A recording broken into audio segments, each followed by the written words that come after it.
போறது ஒரு அழகான கியாங்குருவியின் கதை. ஒரு அழகான கிராமத்துல கியாங்குருவி சந்தோஷமா பாடிக்கிட்டு பறந்துட்டு இருந்துச்சு. ஒரு நாள் திடீர்னு மழை பெய்ய ஆரம்பிச்சது. ஐயோ, எனக்கு பாதுகாப்பான இடம் வேணுமே. பாதுகாப்பான இடத்தை தேடி கியாங்குருவி பறந்து போச்சு. வழியில கியாங்குருவி வாழை மரத்திடம் கேட்டுச்சு, வாழை மரமே, நான் இங்க தங்கலாமா?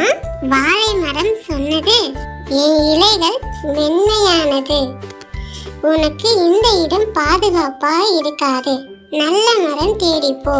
கியாங்குருவி சிரிச்சுக்கிட்டு மீண்டும் பறக்க ஆரம்பிச்சது. அடுத்தது தென்னை மரத்தை பார்த்தது. தென்னை மரமே, நான் இங்கு கூடு கட்டலாமா?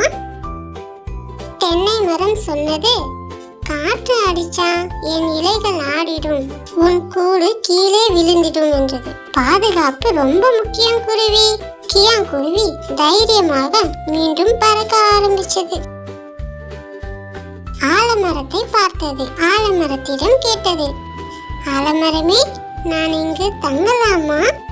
ஆலமரம் சொன்னது, வா குருவி குட்டி, காற்றும் மழையும் உன்னை தொடாது, என் கிளைகள் அகலமானது, உனக்கு பாதுகாப்பா இருக்கும். கியாங்குருவி ரொம்ப சந்தோஷமா ஆலமரத்துல அழகான கூடு கட்டுச்சு.